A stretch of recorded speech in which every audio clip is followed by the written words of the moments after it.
كما صليت وسلمت وباركت على إبراهيم وعلى آل إبراهيم في العالمين إنك حميد مجيد.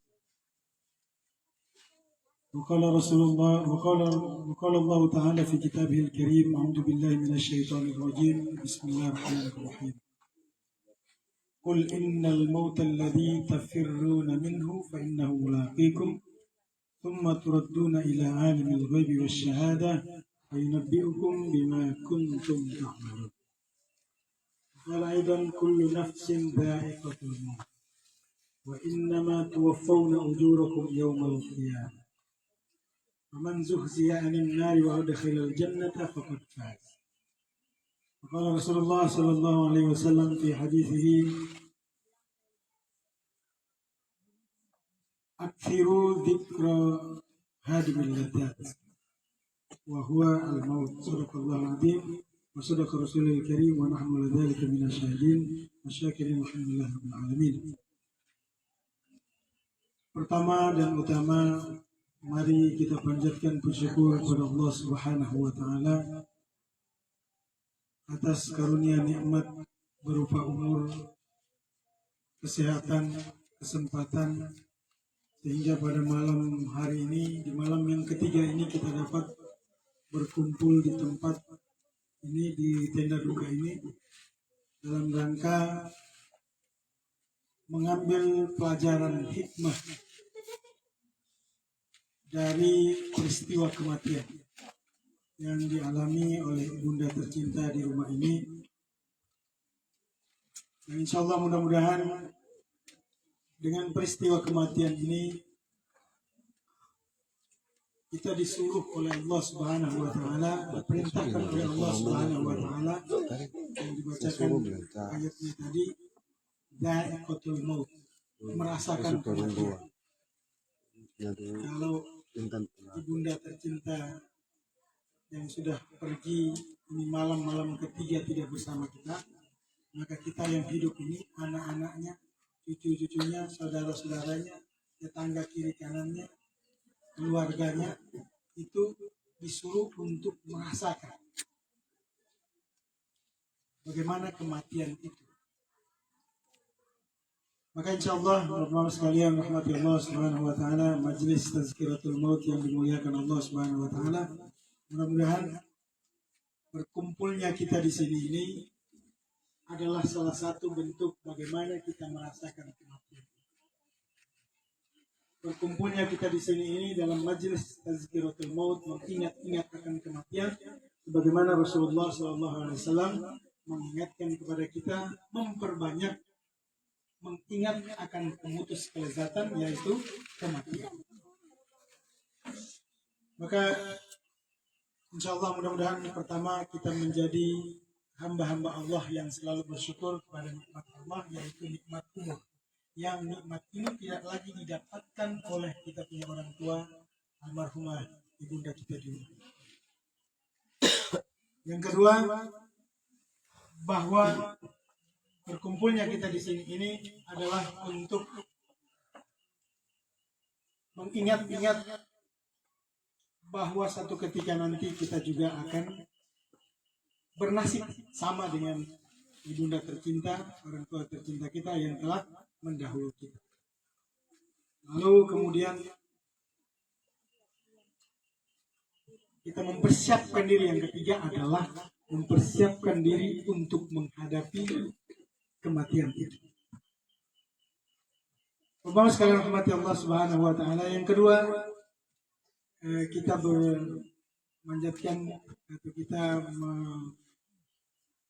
melantunkan salawat kepada Nabi Allah Muhammad sallallahu alaihi wasallam. Mudah-mudahan Allahumma salli wa sallim wa barik alaihi wa ala alihi wa sahbihi ajma'in. Mudah-mudahan salawat dan salam kita ini ketika kita berselawat, insya Allah Nabi SAW mencatat. Kita yang berselawat ini, Nabi SAW tanda kita. Dia adalah tanda kita. Jadi nanti satu ketika nanti hari berbangkit, kita akan melewati satu telaga yang disebut dengan telaga Haud. Telaga Haud itu adalah telaga yang mana disinggahi oleh umatnya Nabi Muhammad SAW yang cinta kepada Nabi Muhammad SAW. Salah satu bentuk kecintaannya adalah ketika kita berselawat kepada Nabi Allah Muhammad SAW. Jemaah sekalian rahmati Allah Subhanahu wa taala. Ayat Al-Qur'an yang kita bacakan yang tadi kita punya anak Jiwa baca itu tadi itu sesuai dengan konteks kejadian kita hari ini. Wa qala rabbuka lil malaikati inni ja'ilun fil ardi khalifah. Qalu ataj'alu fiha man yufsidu fiha wa yasfiku dima'a itu. Jadi dia baca ayat tadi itu sesuai dengan konteks kejadian beberapa hari ini. Apa itu? Allah bilang, hai malaikat, saya akan menciptakan makhluk yang bernama manusia, yang akan saya jadikan mereka sebagai khalifah, pemimpin di muka bumi. Jadi ketika Allah telah menciptakan bumi, kemudian bumi itu Allah jadikan pemimpinnya adalah manusia. Lalu malaikat bilang begini, malaikat bilang, ya Allah, ataj'alu fiha man yufsidu fiha wa yasfiku dima. Malaikat sudah omong begitu sama Allah. Jadi malaikat bertanya, ya Allah, apakah engkau akan menjadikan mereka manusia itu yang nanti mereka itu akan merusak. Jadi potensi merusak mereka itu besar. Dan juga potensi mereka akan menumpahkan darah satu dengan yang lain. Nah itu konteksnya. Nah, sehingga Allah bilang, saya lebih tahu dari kamu, jadi saya ciptakan ini, saya yang ciptakan. Jadi saya lebih tahu daripada kamu. Ini a'lamu ma la ta'lamun. Semuanya aku lebih tahu daripada apa yang kamu ketahui. Maka jadilah hari ini kita ada di muka bumi ini, ya, saling bermusuhan satu dengan yang lain, saling bunuh satu dengan yang lain, saling merusak satu dengan yang lain. Itu potensi manusia seperti itu. Kenapa? Nah, maka Allah uji kita di atas dunia ini dengan seperti itu. Allah ciptakan di atas dunia ini manusia, agar manusia itu ada yang baik, ada yang buruk. Ada yang baik, ada yang buruk. Yang buruk itu dia ciptakan kerusakan di mana-mana. Dia membunuh, menumpahkan darah satu dengan yang lain. Yang baik itu ya, menjalankan perintah-perintah Allah, menjaga syariat-syariatnya Allah Subhanahu wa ta'ala, yaitu menjalankan agama dengan baik dan benar. Itu yang tadi dibacakan anak kita tadi. Lalu kemudian ketika Allah jadikan kita di atas muka bumi ini, ketika Allah jadikan kita di atas muka bumi ini, kita hidup di atas muka bumi ini sambil tunggu mati. Allah ciptakan kita sebagai khalifah di atas muka bumi. Lalu khalifah itu adalah khalafa yukhallifu khalifah, pengganti. Maksudnya adalah pengganti Allah di muka bumi ini untuk mengatur, jadi pengatur di muka bumi ini. Salah satu bentuk ujian terbesar kita di atas muka bumi ini adalah Allah ciptakan bumi ini untuk kita dan Allah jadikan kita sebagai khalifah. Itu ujian terbesar. Lalu ujian itu ada yang bisa menghadapinya, ada yang tidak kuat menghadapinya. Menjadi khalifah dapat mengaturnya, dan ada yang menjadi khalifah lalu dia sombong. Jadi pemimpin lalu dia sombong. Contoh banyak sudah terjadi yang digambarkan di dalam Al-Quran, yaitu Fir'aun. Allah perintahkan Nabi Musa, idhab ila Fir'auna innahu tagha. Hai Musa, pergi ke Fir'aun. Dia sudah keterlaluan. Kenapa keterlaluan? Dia diberikan Allah Subhanahu wa ta'ala kekuasaan, kekuatan, kehebatan, lalu dia menganggap dirinya sebagai Tuhan. Maka Allah perintahkan itu, pergi sama Fir'aun, peringatkan sama dia.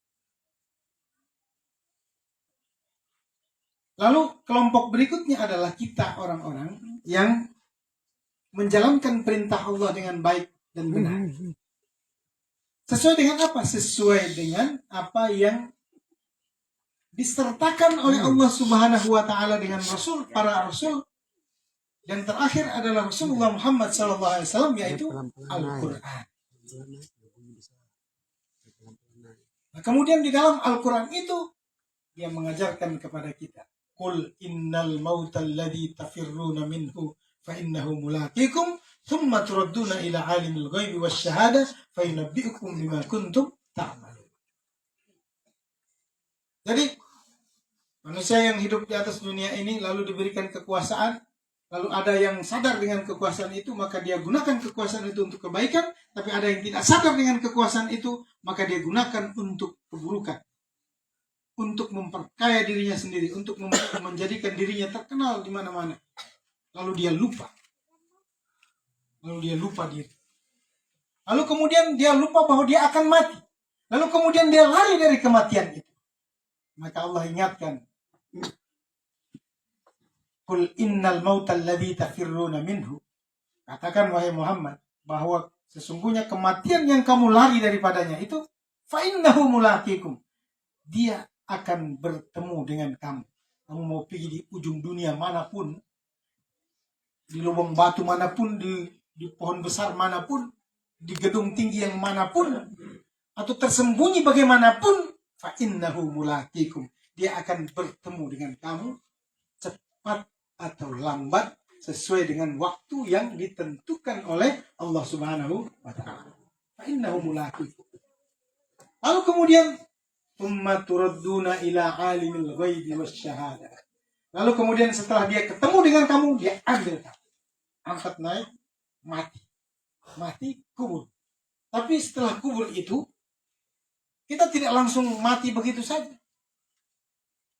Dalam pandangan mata kita, pandangan kasat mata kita yang hidup di dunia nyata, itu kita bilang, dia sudah mati jadi selesai. Hari ini kita gali kuburan turun, orang yang 20 tahun, 30 tahun mati itu kita gali kuburan turun, ada tulang belulang yang ada taruh. Mana siksaan? Tidak ada siksaan.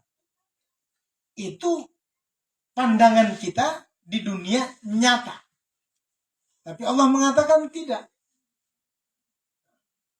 Mereka itu adalah hidup. Tapi kamu yang tidak merasakan. Wala taqulu liman yuqtalu fi sabilillahi amwatun bal ahya'un walakin la tash'urun. Jangan kamu mengatakan bahwa orang mati terbunuh di jalan Allah itu, mereka itu mati, tetapi mereka itu hidup, dan kamu yang tidak merasakan. Siapa kita ini yang hidup di dunia nyata, tidak merasakan itu di dunia roh, di dunia gaib. Thumma turadduna ila alimil ghaibi wasyahadah. Lalu kemudian kamu dikembalikan kepada yang maha mengetahui alam yang gaib dan alam yang nyata. Kepada Allah Subhanahu wa ta'ala. Ibunda kita punya mama yang baru saja meninggal ini, dia sudah turadduna ila alimil ghaib. Dia kembali kepada alam gaib. Alam gaib itu Allah yang tahu. Kita tidak tahu. Meskipun hari ini kita taruh kamera tersembunyi, hidden camera, gitu kan? Taruh di dalam kuburan. Taruh di dalam kuburan, taruh lampu, lalu kita lihat ini model Munkar dan Nakir bagaimana dia model. Tidak mungkin kita lihat. Tidak mungkin akan perlihatkan itu. Tidak mungkin. Hanya Allah yang tahu. Tetapi lewat Rasulullah SAW, Allah menjelaskan itu tentang kehidupan di dalam alam kubur. Kehidupan di dalam alam kubur. Yang kita punya mama, kita punya orang tua, hari ini dia sendiri di dalam kuburan. Lalu kemudian apakah ada teman-temannya yang menemani dia di dalamnya? Ada, insya Allah. Mudah-mudahan. Siapa itu? Pahala baca Quran kita punya orang tua.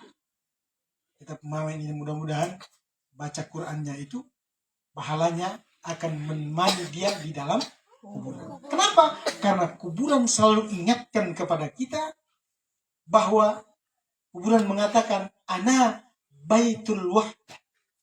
Jadi kuburan itu tiap hari omong sama kita. Kuburan di mana ya?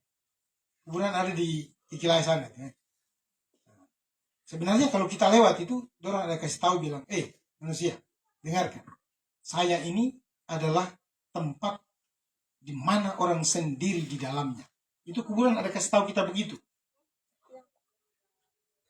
Tetapi kita yang tidak dengar. Kuburan bilang begitu, ana baitul wahdah. Waj'alil, jadikanlah teman-temanmu itu. Waj'al laka munisan bi qiraatil Qur'an. Maka jadikanlah teman-temanmu itu, bawa teman-temanmu itu sebelum kamu mati, kamu harus bawa teman-temanmu menyertakan kamu di dalam kuburan. Siapa teman-temanmu? Tidak mungkin dia punya anak orang ikut tidur di dalam kuburan. Tidak mungkin dia punya cucu-cucu orang ikut tidur di dalam kuburan, tidak mungkin. Tetapi ada teman-teman yang bisa dia bawa untuk masuk di dalam kuburan, yaitu pahala membaca Al-Quran. Jadikanlah temanmu yang menyenangkan di dalam kuburan, di mana tempat kesendirian ini, yaitu qiraatul Quran, membaca Al-Quran.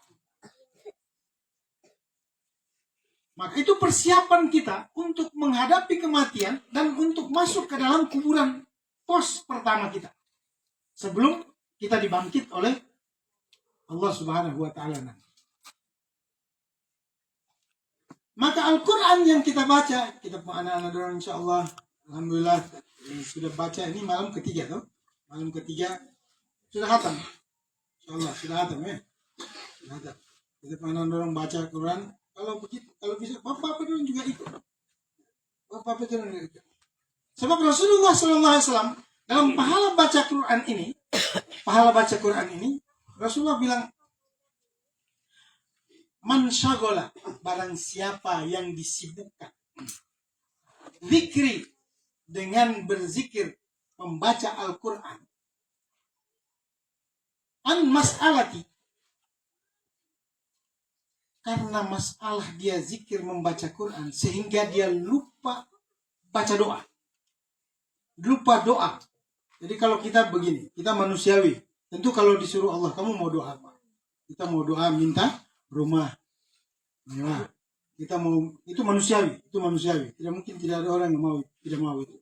Kalau dikasih rumah mewah pasti mau. Doa minta rumah mewah, minta mobil mewah, minta kebun yang luas, minta istri 4.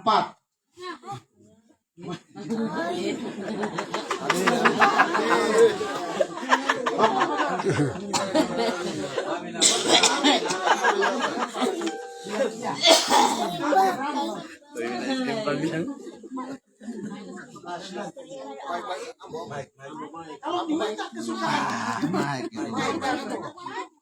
tapi dia tidak minta, ya, yang sibuk dengan untuk berdoa dengan orang yang sibuk dengan baca Al-Quran. Orang yang sibuk dengan berdoa dan sibuk dengan ada. Sarana sama ambil mana? Orang yang sibuk dengan baca Al-Quran. Saya langsung sama.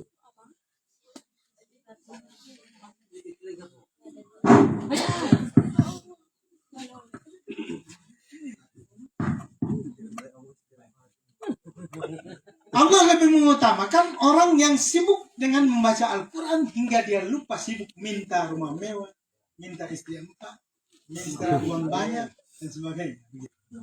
Saya langsung sama. Man syaghalahu dzikri an mas'alati. Tidak. A'taituhu afdala ma u'ti as-sa'ilin. Itu kata Rasulullah SAW dalam hadisnya. Barang siapa yang karena sibuk membaca Al-Quran sehingga dia lupa untuk berdoa, maka Allah akan memberikan pahala lebih baik daripada orang yang baca doa. Minta itu tadi, minta yang berapa item tadi. Allah lebih memberikan lebih baik daripada itu, daripada permintaannya orang-orang yang berdoa. Itu baca Al-Quran. Jadi kalau kita sibuk dengan membaca Al-Quran, bapak dorang, mama dorang, anak-anak kita suruh untuk membaca Al-Quran, maka jangan lupa kita juga harus membaca Al-Quran. Karena di dalam syair Ibnu Iraqi mengatakan, tuba liman yahfazuhu dunya wa ukhra abada Wa kaifa la idza yamutu lam yufsada jismuhu lan yufsad. Berbahagialah orang yang membaca Al-Quran, orang yang membaca sampai dia menghafal Al-Quran. Kalau baca 2, 3, 4, 5 sampai 10 kali itu satu ayat, pasti dia hafal. Dia baca kemudian dia tahsin, perbaiki bacaannya. Baca kemudian perbaiki bacaannya, ulang lagi perbaiki bacaannya. Maka setiap hurufnya dia dapat 10 pahala, kemudian dia ulangi lagi dapat 10 pahala, ulangi berapa kali lagi 10 pahala, sampai dia hafal. Lalu kemudian dikatakan tuba liman yahfazuhu dunya wa ukhra abada. Berbahagialah orang yang menghafal Al-Quran, menjaga Al-Quran dengan membaca, mempelajarinya. Dunia dan akhirat. Dia akan berbahagia dunia dan akhirat. Wa kaifa la idza yamutu jismuhu lan yufsad. Bagaimana tidak dia berbahagia? Karena ketika dia mati, orang yang menghafal Al-Quran, orang yang menjaga Al-Quran itu jasadnya tidak akan rusak.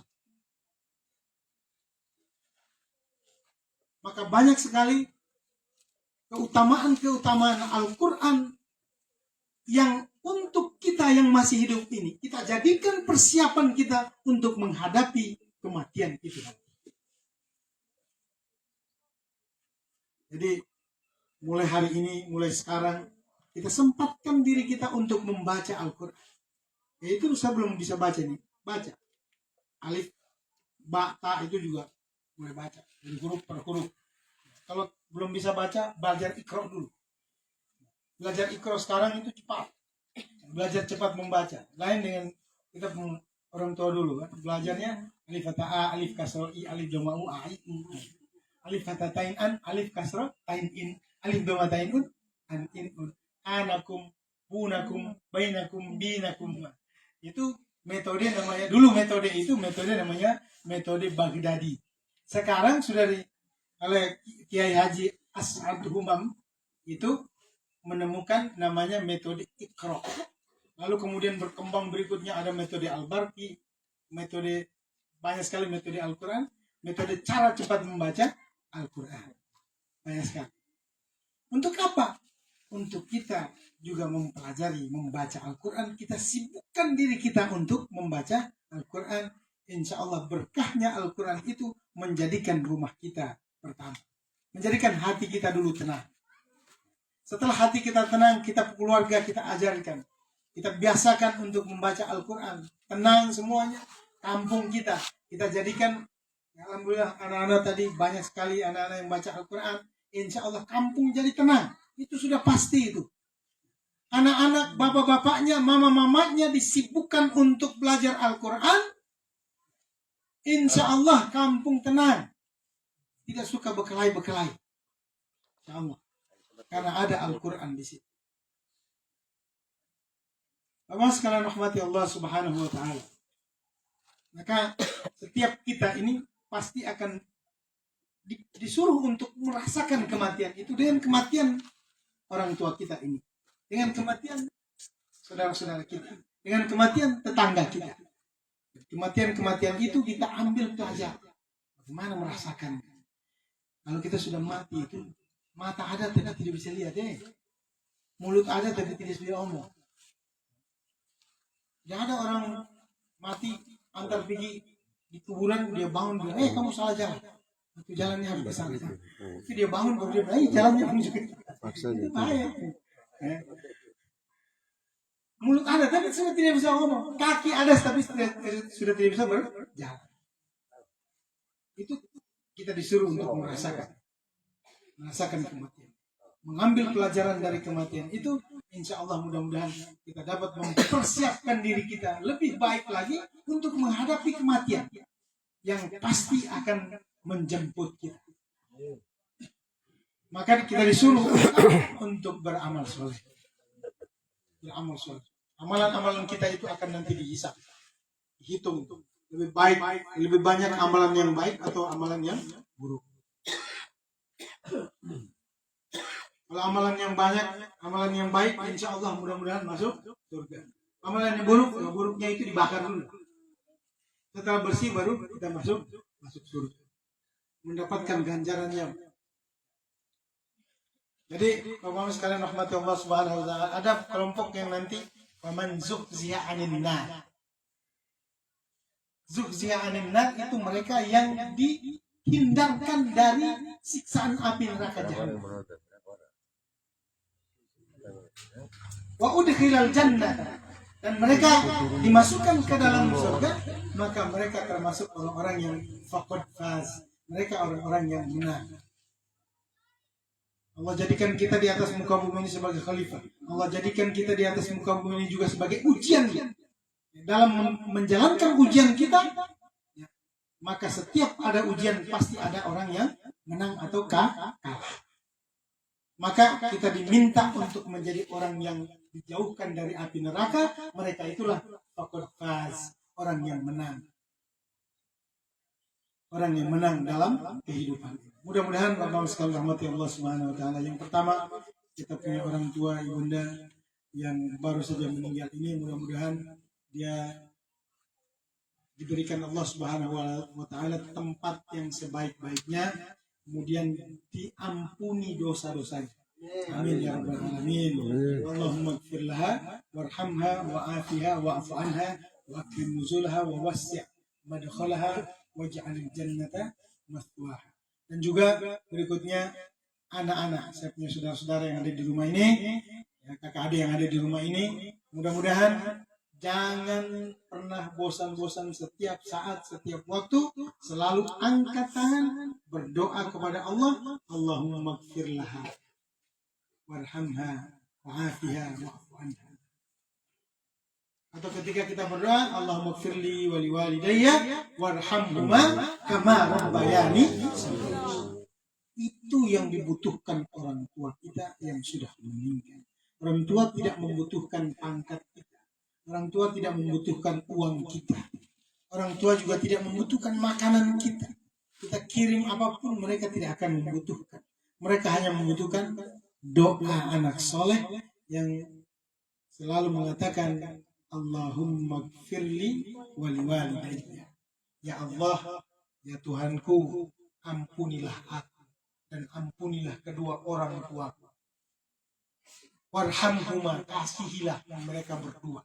Kalau mereka berdua sudah meninggal, maka kasihilah mereka berdua. Kama rabbayani shaghira, sebagaimana mereka telah mengasihi aku sewaktu aku masih kecil. Insyaallah mudah-mudahan beliau ibunda kita ini husnul khatimah. Amin. Ya rabbal alamin. Demikian wabillahi taufiq. Assalamualaikum warahmatullahi wabarakatuh. Waalaikumsalam warahmatullahi wabarakatuh. Terima kasih kepada Ustadz yang telah menyampaikan hikmat takziah pada malam hari ini. Dengan berakhirnya hikmat takziah, maka berakhirlah seluruh rangkaian acara kita. Mari kita tutup acara ini dengan melafadzkan kalimat hamdalah. Disilahkan. Alhamdulillah. Billahi taufiq wal hidayah. Wassalamualaikum warahmatullahi wabarakatuh. Waalaikumsalam.